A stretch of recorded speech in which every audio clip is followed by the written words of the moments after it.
Bonjour à toutes et bonjour à tous, bienvenue dans un nouvel épisode suivant, votre émission dédiée au streaming et aux séries sur BFM Tech et Tech Co.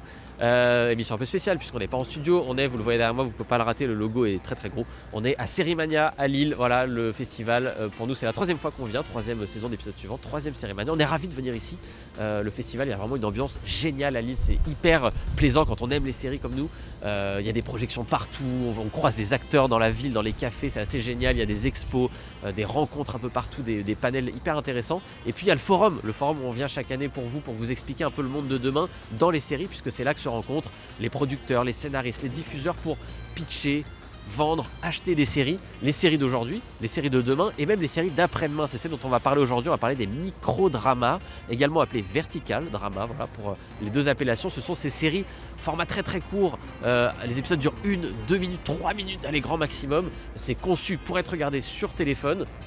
Ça vient beaucoup de Chine aujourd'hui, mais le monde entier est en train de se prendre cette déferlante des micro-dramas avec des histoires un peu folles, on va pas se mentir, c'est un peu alambiquées parfois, des choses très directes aussi qui prennent aux tripes. Enfin, vraiment on fait appel aux émotions les plus basses parfois, des instincts humains les plus bas, mais c'est passionnant, il y a tout un monde et je vais vous donner une stat assez folle, c'est pour ça qu'on va s'y intéresser. En Chine, l'écosystème des micro-dramas rapporte plus d'argent que le cinéma en salle maintenant. C'est assez fou. Nous, on en a même à peine conscience, mais en Chine, c'est un phénomène de fou. Et on va essayer de comprendre, ça va déferler en Europe et on va aller justement s'entretenir avec des gens qui sont au cœur de cette vague des micro-dramas. C'est parti pour un épisode spécial d'épisode suivant en direct de Sérimania. Et pour mettre un premier pied dans le monde des micro-dramas, voilà qu'on découvre ici à Sérimania cette année, en tout cas pour nous Français, on est un peu toujours en retard malheureusement, mais c'est comme ça. Et bien je suis avec Béatrice Rossmanis. Bonjour Béatrice. Alors vous êtes la directrice et fondatrice d'une agence qui s'appelle Mothership Media Consultancy. Donc vous avez un regard un peu sur le monde des médias, notamment des séries, du streaming, etc. Et vous avez analysé ici lors d'une conférence les microdramas. On va commencer très très simplement. Il faut nous expliquer un peu c'est quoi ce terme microdrama, ça désigne quoi exactement? Il y a aussi vertical drama, je crois qu'on peut dire les deux. Alors, en fait, on se réfère ici à quelque chose de très spécifique finalement, qui est qu'il y a deux éléments très concrets. Il y a le vertical, c'est quelque chose c'est un format qui est conçu pour le portable et c'est très court.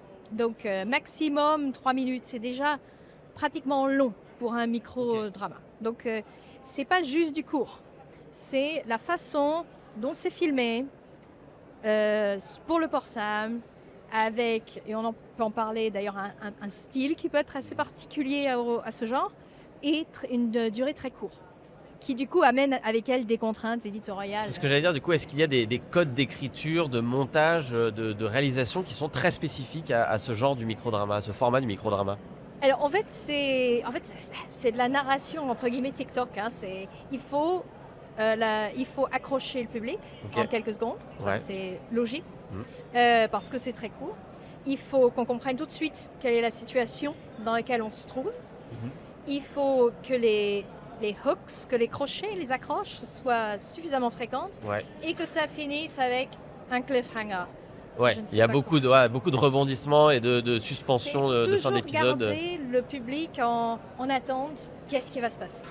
Voilà, on est accroché à la falaise là. C'est un modèle de business qui influence intrinsèquement le format lui-même, parce que c'est ce dont je parlais tout à l'heure, c'est en fait un business model qui repose sur une monétisation des applis.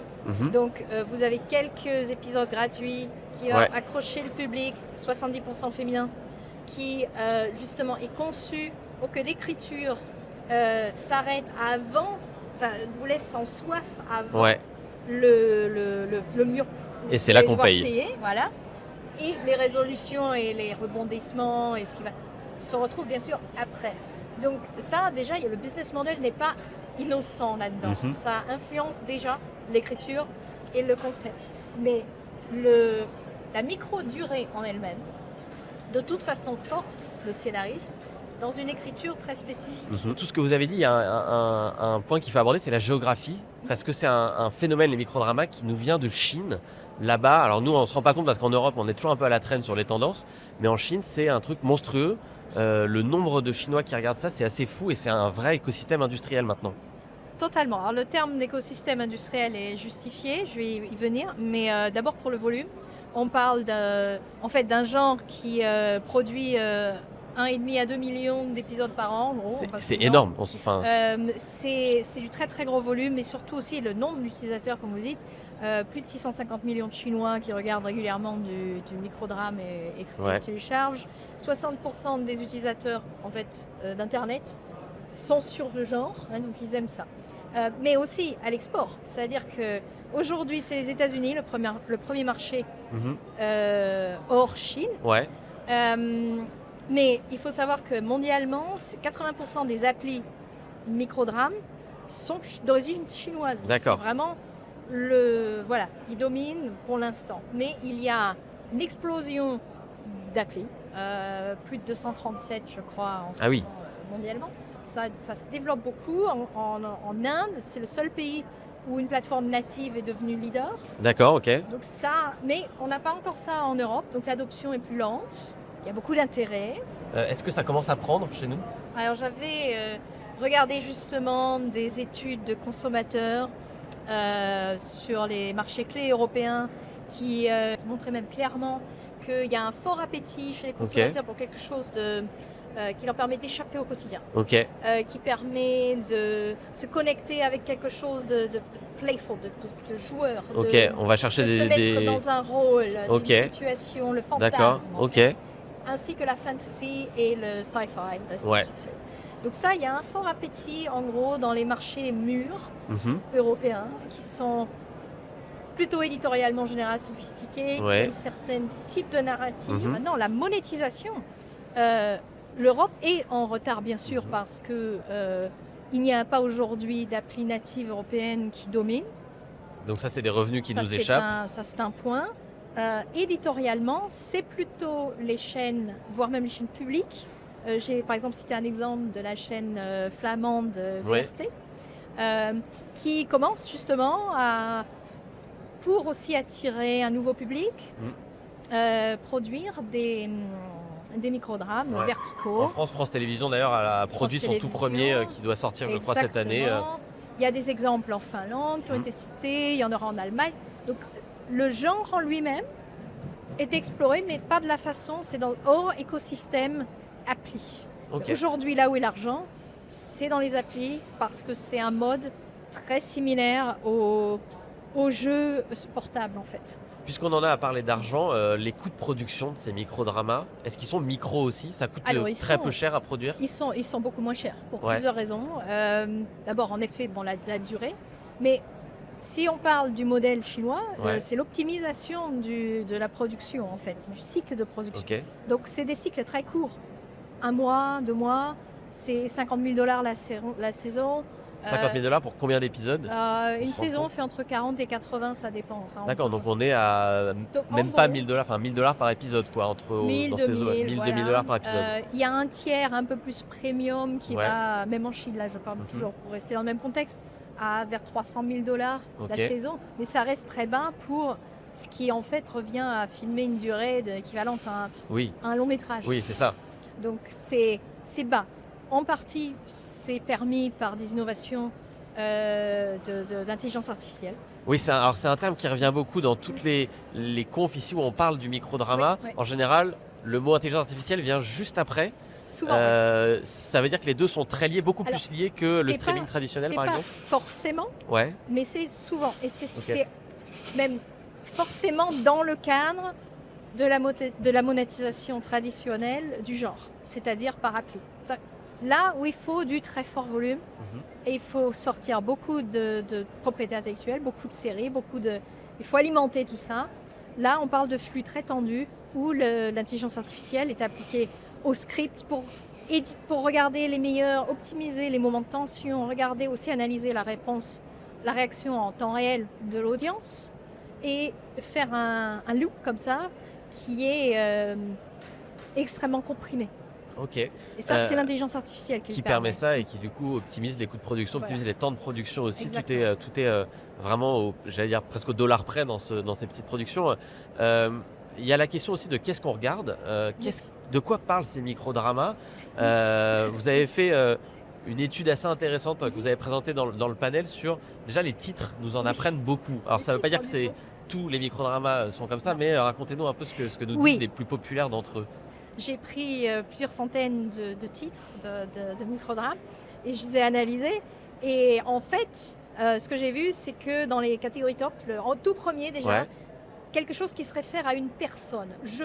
Ok, Je, moi, mon. ok. Donc Donc personnalisé, pour nous, accrocher. ouais, pour nous accrocher nous, on Voilà, se dit pour on nous incarne accrocher aussi nous. un peu. Voilà. Ok, Bon, ensuite, le deuxième, c'est quelque chose qui se réfère au monde, on va dire, de 50 Shades. ok. C'est-à-dire un milliardaire, le boss, le CEO, D'accord, ok, quelque chose, mais dans le contexte aussi d'une relation illicite ok. ou de trahison. Donc après, D'accord. ce qui vient, c'est mari ou amant. Mhm. Juste derrière, vous trouvez trahison, vengeance, divorce, ex. Et donc, tous les titres analysés, en fait 80%, on va dire, avaient au moins 2 ou 3 de ces éléments Ok, donc en combinaison. on pioche dans les chapeaux, on prend un Donc- mot, on mélange et ça donc- fait un titre quoi. Mon mari milliardaire secret, genre Ça c'est parfait, ça cartonne. ça. Ça peut cartonner c'est si une ça existe. combinaison qui apparemment augmente les chances d'être... Vous l'avez dit, 70% des femmes, enfin des spectateurs de microdramas sont des femmes. C'est un public qui est très très féminin. très féminin. Et ce qu'on Très montre à l'écran de ces femmes est pas toujours très progressiste, on va dire. On revient à des stéréotypes de femmes vénales, intéressées par l'argent, manipulatrices aussi. Il y avait des intervenantes hier qui disaient le risque c'est qu'on reparte 20, 30 ans en arrière dans un monde pré-MeToo où rien n'a Ouais. évolué. Est-ce que c'est quelque chose qui vous inquiète, vous, enfin, quand vous regardez vos études, et ça ressort vraiment? À mon avis, il y a deux questions différentes. La première, c'est qu'est-ce que peut faire le genre? Est-ce que c'est obligatoire de faire ça? Ouais, Non, parce que j'ai montré un exemple, par exemple coréen, oui. qui prenait ça un peu à Un peu revers. à contre-pied, tout à fait, ouais. Et donc, je trouvais que c'était intéressant de montrer que oui, c'est une romance, mais c'est pris un peu Ouais. à contre-pied, comme vous le dites.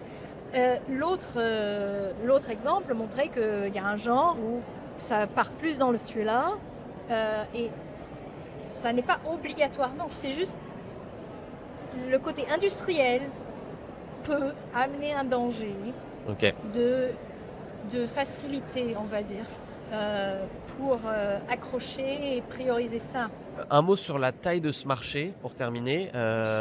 J'ai lu qu'on parlait d'un marché de 16 milliards de dollars cette année, mais ça va ne faire que croître dans les années à venir. Ça va devenir assez énorme. Oui, j'avais vu des statistiques justement qui le projetaient à 26 milliards de dollars en 2030. Ça veut dire Donc, je pense que que le c'est gâteau très va devenir de fort plus en plus gros et donc beaucoup de monde vont aussi vouloir une part de ce gâteau. Il y a une annonce récemment de TikTok qui va lui-même produire Absolument. ses propres microdramas. Très Ça veut logique. dire que potentiellement demain Netflix, Prime Video, Disney+, les chaînes de télé, tout ça, tout ce petit monde va Tout à fait. vouloir s'y mettre quoi. Bah, Disney Plus vient déjà de lancer un environnement microdrama dans l'appli, donc Verts. Mais c'est plus pour s'appuyer sur les propriétés intellectuelles existantes, Qui les existent univers déjà, ouais. existants, et les enrichir. Et ça, je pense que c'est intéressant. Pour moi, c'est le parallèle aussi avec l'intelligence artificielle, c'est ça. C'est que le microdrame, je pense, c'est ce qu'on en fait. Eh ben, c'est un bon mot de la Voilà. fin, ça. Merci beaucoup, Béatrice Merci. Rosmanin. Merci. D'avoir répondu à mes questions. Je rappelle que vous êtes directrice et fondatrice de Mothership Media Consultancy. C'est basé à Londres. Voilà, vous êtes, vous l'avez dit, européen. On vous réinclut dans l'Europe avec grand plaisir, toujours. Merci d'avoir répondu à nos questions, nous avoir éclairé sur ce phénomène aussi des microdramas. Je vous disais, on le découvre cette année. On va en entendre parler dans les mois à venir. Vous l'aurez découvert dans l'épisode suivant en premier. On sait à quoi s'en tenir. Pour poursuivre justement notre exploration du phénomène, on va aller directement on va mettre les mains dans la production. On va aller voir comment on fabrique concrètement ces microdramas, ce que ça veut dire, est-ce qu'il y a une équipe de tournage, combien ça coûte, combien de temps ça prend. Je vais aller poser toutes ces questions directement à une productrice. C'est parti.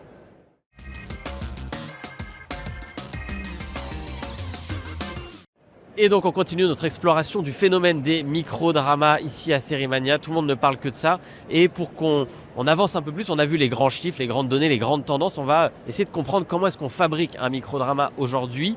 Et pour ça, je suis allé chercher Bethany Thompson. Hello, bonjour Bethany. Bonjour, merci pour l'invitation. Eh bien, merci à vous. Vous êtes directrice de création chez Sea Star Film, un studio britannique, c'est bien ça? Oui, Un studio spécialiste des microdramas, donc. Est-ce que vous pouvez nous présenter un peu l'entreprise? Qu'est-ce que vous faites en termes de microdramas? alors nous sommes une entreprise spécialisée dans les productions verticales au Royaume-Uni depuis 2 ans. L'année dernière, nous avons réalisé 20 microdramas, ce qui n'est pas mal quand on pense à l'échelle de production du cinéma et de la télévision en général. Je fais beaucoup de marketing, je parle dans des conférences, je développe des concepts créatifs, des idées, je parle aux auteurs, un peu de tout. Beaucoup de choses en coulisses en fait. Ok, alors dites-nous quels sont vos hits, en fait, vos microdramas les plus populaires, ceux qui marchent le mieux finalement en audience. On a réalisé un microdrama de Noël l'an dernier qui s'appelle La princesse de Noël du PDG. Ça a fonctionné très bien alors que c'était juste un hors-série et qu'il est sorti seulement 3 jours avant Noël. On a aussi réalisé beaucoup d'histoires de milliardaires. Une que j'aime vraiment, c'est Quelle chance, je suis l'héritière d'un milliardaire, qu'on a réalisé pour Shorten. Celui-là a une patte et un humour plus britannique, et ça s'appuie plus sur la comédie que sur les ressorts classiques du microdrama. C'est une des productions dont on est le plus fier, d'autant qu'il a très bien marché. Alors vous avez mentionné les milliardaires, c'est intéressant parce que c'est un énorme trope dans les microdramas les plus populaires. Pourquoi, selon vous? Je pense que les histoires extravagantes, comme les histoires de milliardaires ou les soap-opéras sur les identités cachées, apportent plus de rythme, plus de cliffhanger, plus de tout. Je compare beaucoup les microdramas à TikTok. À chaque fois qu'on scrolle, on a une nouvelle histoire qui démarre, qui nous attire, avec un nouveau visage, une nouvelle personne. Et c'est un peu ce que les microdramas essayent de faire au sein même d'une série complète. Donc si vous regardez un épisode, vous devez avoir à l'intérieur au moins 5 accroches à la TikTok. C'est ce qu'on essaie de faire avec nos histoires, en mettant beaucoup de moments forts. C'est pourquoi il y a tellement de cliffhangers, parce que les verticales doivent mimiquer la culture scroll de TikTok et d'Instagram pour garder les gens accrochés. Combien d'épisodes vous produisez pour chaque microdrama que vous faites? Ça dépend de la plateforme, mais c'est typiquement 40 à 60 épisodes. Je dirais que 60 épisodes, c'est le nombre d'or. Mais si vous créez un microdrama plus cinématique, ou si le script est différent, ça peut être environ 40 épisodes. Et combien de temps ça prend pour produire 60 épisodes? Pour nous, c'est environ 2 à 3 semaines pour la pré-production. Mais on peut faire encore plus court. L'année dernière, je crois qu'on a fait une pré-production en 4 jours. Je ne recommande pas forcément. Ah oui, c'est fou. Clairement, oui. Mais c'est généralement 3 à 4 semaines de pré-production et puis on filme pendant 6 jours. On filme environ 15 pages de script par jour, donc c'est un tournage assez rapide. Et puis après ça, on a environ 3 à 4 semaines pour la post-production et puis c'est terminé. Donc environ 2 mois au total, peut-être un peu plus.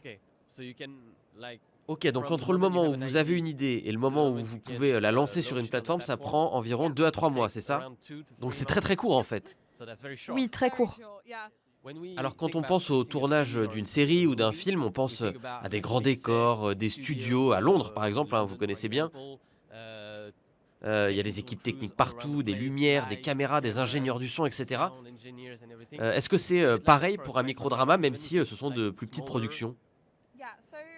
Certains microdramas sont tournés par des gens qui ont un background de vidéaste. Là, c'est juste une caméra et une équipe réduite. Mais chez Sistar, nous venons tous de l'industrie de la télévision et du cinéma. Donc nous avons toute une équipe de freelance. Il y a environ 35 d'entre eux sur chaque tournage. Donc nous avons une équipe de lumière complète, une équipe artistique, une équipe pour les caméras, tout ça. Et nous avons aussi notre propre entreprise de location de matériel, Sistar Rentals. Donc nous avons de l'équipement au standard de l'industrie. On peut donc filmer sur un Arri Alexa Mini LF, des Sony. On peut aussi faire du multicam. Pour nous, c'est une production très fraîche et ça ressemble à une production traditionnelle, mais juste en très rapide. En termes de production, il y a un mot qui est souvent lié au microdrama, c'est l'IA, l'intelligence artificielle. Est-ce que vous l'utilisez, vous, dans vos productions? Nous ne l'avons pas encore utilisé, mais c'est quelque chose que nous cherchons à faire cette année. Je pense que c'est un truc assez effrayant parce que, en tant que société de production, et je pense que c'est le cas de tout le monde dans les films et la télévision, on ne veut pas que l'IA prenne le contrôle créatif de ce qu'on fait. Donc là où nous pouvons l'utiliser, c'est pour aider avec nos petits budgets. Par exemple, un client peut dire qu'il veut un hélicoptère qui se crache ou bien une voiture à 1 million d'euros qui tombe d'une falaise. Sauf qu'avec le budget qu'on a, ça ne va pas être possible. Mais avec l'IA, nous pouvons prendre nos acteurs et les mettre dans ces scènes et ça n'a pas d'impact sur l'histoire. En revanche, tout ce que nous faisons pour de vrai, les dialogues en face à face, les émotions, ça restera filmé par par nous. Mais s'il y a des scènes d'action comme un crash d'hélicoptère ou de voiture, ou si nous faisons quelque chose de fantastique ou d'horrifique, où il y a besoin d'un monstre pour construire un monde fantastique, nous pouvons définitivement utiliser l'IA. Et c'est juste moins cher que les CGI. En fait, si vous faites faire ça par les bonnes personnes ou les bons studios, vous pouvez avoir beaucoup de contrôle créatif sur les scènes et sur l'IA que vous utilisez. Il y a un autre sujet dont on ne peut pas ne pas parler, c'est le contenu, ce que racontent les microdramas. Et il y a eu une conférence ici à Sérimania cette année sur la représentation des femmes dans les microdramas à l'ère de l'IA, de l'écriture industrielle, avec tous ces épisodes à produire aussi vite. Les microdramas les plus populaires ne sont pas particulièrement progressistes en ce qui concerne les rôles donnés aux femmes, et ça se voit d'ailleurs dès les titres. Comment vous adressez ce sujet? Est-ce que c'est quelque chose sur lequel l'industrie des microdramas doit faire encore un effort, ou est-ce qu'il faut se plier finalement à la demande du public qui visiblement aime ce genre de représentation? En ce moment, c'est une combinaison à la fois du public qui veut ce genre de rôle et d'histoire, qui sont le cœur de ce qui a fait le succès des microdramas au départ, et puis il y a le rôle prépondérant de l'algorithme. Il y a 200 nouvelles applications de microdramas qui ont été lancées l'année dernière. Et beaucoup d'applications ne viennent pas de sociétés de production. Elles sont pilotées par la data en réalité. Si elles voient qu'une histoire qui rabaisse les femmes marche bien et que ça leur rapporte de l'argent, elles vont adorer. Et on va voir des copies se multiplier. Mais je pense que ce qui va se passer, c'est qu'au fur et à mesure que les microdramas vont prendre de l'ampleur, il va y avoir plus de demandes pour des histoires différentes. Et c'est quelque chose que nous essayons de faire aussi. Nous n'avons pas encore produit notre propre IP, nous avons seulement réalisé des séries pour des plateformes partout dans le monde. Mais cette année, nous voulons créer notre propre IP, qui ne reproduira pas ces histoires déjà vues. Nous allons avoir des visages différents, des ethnicités différentes, et on va essayer de détruire les barrières qui ont été mises en place par les histoires traditionnelles du microdrama. Et est-ce que ce n'est pas finalement le bon rôle pour l'Europe de briser ce cycle, d'introduire peut-être des contenus premium, des histoires plus qualitatives avec des personnages plus complexes? Est-ce que c'est le rôle peut-être que vous donnez à Sistar Film? Oui, absolument, tant qu'on ne méprise pas l'audience qui aime les microdramas. Pour eux, il faut conserver certaines histoires, une histoire d'amour, quelque chose qui les touche et les attire. Et puis, on va essayer d'aller chercher une nouvelle audience avec ces personnages nuancés. Je pense qu'il y a vraiment de la place pour ça. L'unique danger serait de faire quelque chose du genre « j'aimerais qu'il y ait un film à la Christopher Nolan façon microdrama ». Si vous prenez Interstellar et que vous le recoupez en vertical, eh bien, pendant une minute, vous avez un vaisseau spatial qui avance, et puis la prochaine minute, vous aurez Ah oui, encore ce effectivement, même là, vaisseau certains qui ne seront avance. pas passionnants du tout. Ça ne veut pas dire qu'on ne pourrait pas faire de la science-fiction épique à la Christopher Nolan, mais il faut la faire en pensant aux réseaux sociaux. Dernière question, on l'a dit, Sistar a été lancé il y a seulement 2 ans, c'est une entreprise jeune, dans un format très jeune, les microdramas. Quelles sont vos espérances pour les prochaines années? Quelles sont vos ambitions aussi? Oui, c'est drôle parce que c'est un format jeune et nous sommes une entreprise jeune. Mais parce que ça n'existe vraiment que depuis 5 ans au Royaume-Uni et aux États-Unis, c'est vrai qu'on est finalement assez établi, même si on n'est pas non plus les grands experts. C'est un peu drôle. Oui, en fait, 2 ans dans le microdrama, c'est déjà long. Plutôt long, oui. C'est ça le truc, si vous en faites déjà maintenant, vous êtes en avance sur la tendance. Mais notre plan pour l'année, c'est de faire notre propre IP, avec des histoires britanniques, des acteurs britanniques, des dialectes britanniques, et aussi de réduire les mauvais tropes du storytelling vertical, comme je le disais. Donc pas de violence contre les femmes, des visages variés, des ethnicités différentes, c'est ce que nous allons faire cette année. On aimerait aussi améliorer notre système de licence pour le rendre plus simple. Nous allons aussi nous concentrer sur l'horreur, les thrillers et la fantasy cette année. Et puis utiliser l'intelligence artificielle dans ces microdramas pour bien les construire et les rendre premium. Eh bien, bonne chance pour tout ça alors. Merci. Merci beaucoup Bethany Thompson d'avoir répondu à mes questions. Je rappelle que vous êtes la directrice créative de Sistar Film, une société britannique. On peut suivre vos productions sur YouTube et sur les plateformes dédiées au microdrama. Merci beaucoup. Merci à vous. Normalement, avec toutes ces infos, vous devriez, un peu comme moi maintenant, commencer à comprendre comment fonctionnent les microdramas. Mais on est à Sérimania et même si on parle beaucoup des microdramas ici, on ne parle pas non plus que de ça. Il y a des séries plus traditionnelles et on va aller faire un petit bilan de ce qu'il faut retenir de cette édition 2026.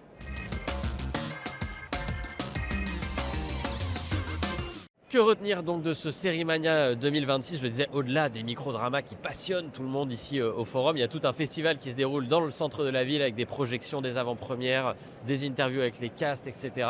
Et on va essayer de faire un petit point avec Salambo. Marie, salut Salambo. Salut. Comment ça va? Très bien, et toi? Voilà, ça va très bien. Deuxième année qu'on se retrouve à Série Mania pour faire un petit point sur ce festival que toi tu suis de plus près que moi. Voilà, moi je suis un peu enfermé dans ce forum très business, très tendance. Toi tu as pu voir des projets, tu as pu voir des séries, tu as pu t'entretenir aussi peut-être avec des acteurs, des réalisateurs, etc. Qui, voilà, tu es plus dans le culturel, on va dire. On va essayer de faire ça un peu en 3 points. Il y a une série qu'on ne pouvait pas rater cette année à Série Mania qui a vraiment fait la une, c'était la série d'ouverture. C'est Lucky Luke, grosse série française de ce début d'année, grosse production. Qui a fait l'événement ici à Série Mania. Oui, tout à fait. C'était très attendu, forcément. S'attaquer à des géants un peu de la bande dessinée comme ça, c'est toujours un peu compliqué. C'est une grande tradition française, pas toujours réussie. Voilà. Mais moi, je trouve que ça fonctionne plutôt bien. C'est une série très familiale. Voilà, c'est diffusé sur Disney+, donc on s'attend évidemment à ce que ce soit plutôt grand public. Ouais. D'autant qu'il y aura une double fenêtre France Télévisions, donc en plus il faut un public encore plus large, quoi. C'est vraiment pas que pour la plateforme, quoi. Tout à fait. Donc ça suit bien cette ligne-là, on va dire. L'humour fonctionne plutôt bien, les acteurs jouent plutôt bien. On en parlait un petit peu tout à l'heure, on a un peu de réserve quand même, je pense, sur le casting d'Alban Lenoir. Ça marche, voilà, moi je l'avais dit, on a fait une émission, allez la voir si ça vous intéresse, la semaine dernière avec Thomas Mansuy et Mathieu Leblanc, les deux créateurs de Lucky Luke. Je leur avais dit un peu en préambule, leur Lucky Luke il est difficile à appréhender. Quand on a lu des BD, quand on a vu le dessin animé du début des années 2000 aussi, il ressemble pas franchement à Lucky Luke et c'est un peu déroutant. C'est très déroutant. Pour autant, Alban Lenoir fait bien le taf, il joue extrêmement bien, ça lui va bien, ce genre de personnage un peu taciturne aussi. On a l'habitude maintenant de le voir dans des rôles comme ça, depuis notamment Balles perdues, des choses comme ça. Mais moi, je trouve que ça fonctionne plutôt bien. Les décors, les costumes sont de bonne qualité, on voit que ça a été bien produit. Est-ce que c'est à la hauteur de l'héritage de Lucky Luke ? Ça, c'est un peu plus compliqué parce que c'est ce qu'on disait, c'est des monuments, c'est un peu difficile d'aller à ce stade de culte. Par contre, je trouve que c'est un bel hommage. De toute façon, dans le générique, c'est bien noté que c'est écrit comme un hommage. C'est pas adapté d'eux, c'est vraiment un hommage à l'univers qui a été créé par Maurice et Goscinny. Donc, personnellement, je trouve que c'est plutôt un parti pris réussi. Deuxième point, une série qui t'a beaucoup plu, il se trouve que j'ai vu aussi, c'est la seule que j'ai pu voir en 2 jours ici, donc ça tombe bien. C'est Small Prophets. C'est une série qui est dans la compétition du Panorama International, je crois. Tout à fait. Raconte-nous un peu c'est quoi cette série, parce que j'ai pas envie de le faire, c'est trop compliqué. Je te file la patate chaude. Alors c'est une série britannique, donc déjà je trouve que ça pose un peu les bases, c'est que c'est une série à l'humour très particulier et à l'histoire très particulière. C'est une série qui a été créée par Mackenzie Crook, qui est un acteur, réalisateur et créateur de séries britanniques, qu'on a notamment vu dans le The Office version britannique et qu'on a pu voir aussi dans Pirates des Caraïbes. Alors ça, c'est le truc qui m'a mind blown quand j'ai appris ça après la projection, parce que je l'avais pas reconnu. C'était l'acteur qui jouait, alors je ne me souviens plus le nom de son personnage, est assez secondaire dans Pirates des Caraïbes, mais celui qui a un œil en verre. Tout à fait. Qui passe son temps à courir après son œil en verre sur le pont du bateau, qui est très comique d'ailleurs comme personnage. Et donc c'est ce gars-là qui, 15 ans après les Pirates des Caraïbes, a une vie de créateur de série maintenant. Donc là, Small Prophets, on suit un personnage qui s'appelle Michael, qui est un peu taciturne, il a une longue barbe blanche, des longs cheveux blancs, on sent qu'il est un peu abîmé par la vie et on comprend que sa compagne a disparu il y a quelques années et un peu sans explication. On a retrouvé sa voiture sur un pont. Alors évidemment, la police locale pense qu'elle s'est suicidée après avoir évacué le fait que potentiellement elle a pu être tuée par éventuellement pourquoi pas Michael d'ailleurs. Donc c'est pas du tout une série policière.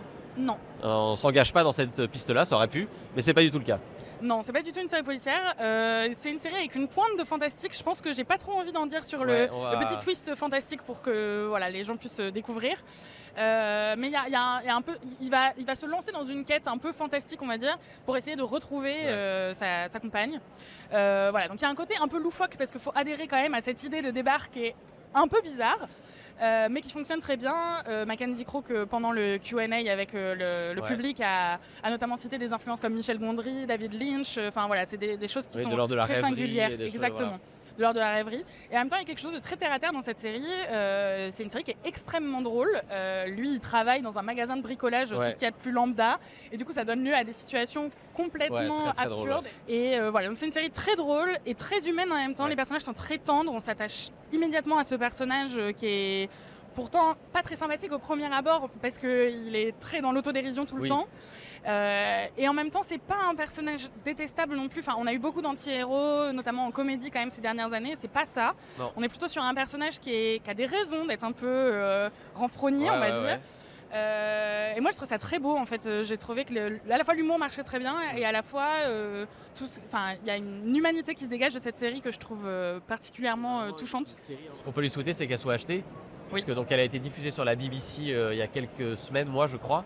Elle était montrée pour la première fois en France à Lille cette année, mais elle n'est pas encore achetée. Non. Donc on va pas se mentir, ce sera Arte ou rien. Oui, je pense que ce sera plutôt Arte. Plateforme éventuellement, mais a priori voilà, Arte, n'hésitez pas, achetez Full Prophets, série britannique qu'on a très envie de voir. Et que le grand public puisse la découvrir en tout cas en nombre sur nos écrans. On va terminer ce petit point Série Mania 2026 avec un truc qui t'a marqué, beaucoup de science-fiction cette année. Oui, enfin moi en tout cas j'ai vu beaucoup de science-fiction jusque-là, notamment dans le panorama international. J'ai vu particulièrement 3 séries qui m'ont vraiment marqué. D'abord une série japonaise qui s'appelle Queen of Mars, qui imagine qu'on est dans un futur, dans les années 2130, quelque chose comme ça. Et on a colonisé Mars en fait, on s'est vraiment installé sur Mars, on a creuser des tunnels pour pouvoir s'y installer parce qu'évidemment l'atmosphère sur Mars est irrespirable. Et donc ça imagine un peu tout ce monde là avec des personnages qui gravitent autour de ça. C'est un poil compliqué à suivre, mais j'ai trouvé ça très ambitieux en termes de décor, de propos et tout ça. Donc ça m'intrigue beaucoup. J'ai vu les 2 premiers épisodes, j'ai un peu envie de s'y accrocher. Voir la donc suite. Queen of Mars, série japonaise. Queen of Mars. J'ai aussi vu une autre série, je pense qui va beaucoup faire parler et qui a beaucoup fait parler lors de sa diffusion en Belgique, qui s'appelle The Best Immigrant, qui est une série, alors là, d'anticipation mais beaucoup plus proche de notre réalité. Là, on imagine que le parti qui a gagné les élections en Belgique décide de séparer la Flandre et la Wallonie, et donc du coup, d'empêcher tout migrant de rentrer dans le territoire. D'accord. Et ils vont même jusqu'à du coup virer en fait tous les migrants qui sont sur le sol, qui ne sont pas nés en Flandre. Et donc pour pimenter un peu tout ça, il y a une émission de télé qui se dit et si on en faisait un divertissement. Oui, voilà. Et donc bonne idée. Et donc ils créent une émission de télé-réalité qui s'appelle The Best Immigrant, où donc on a plusieurs personnages comme ça de migrants qui sont là depuis parfois très très longtemps en réalité. Et qui du coup va les tester pour savoir si ils ont le droit de rester dans leur pays. Et on termine avec une 3e série, je crois. Oui, alors Éternel, qui s'appelle Éternel, c'est une série belge aussi d'ailleurs, pareil, une série d'anticipation, un peu plus proche aussi de notre réalité, où on a réussi à élaborer un dispositif qui nous permet de communiquer avec les morts. Ça prend la forme d'une espèce de petite borne, un peu comme si on avait un petit Alexa pour discuter avec nos proches. Pour ce faire, il faut avoir ce qu'ils appellent un objet transitionnel, donc un objet qui était important pour la personne défunte et qui nous permet de communiquer avec elle depuis l'au-delà. Ce qui donne évidemment lieu du coup à, notamment en termes de meurtres, etc. Les meurtres sont plus facilement résolus forcément puisqu'on peut parler à la victime directement grâce à ce dispositif.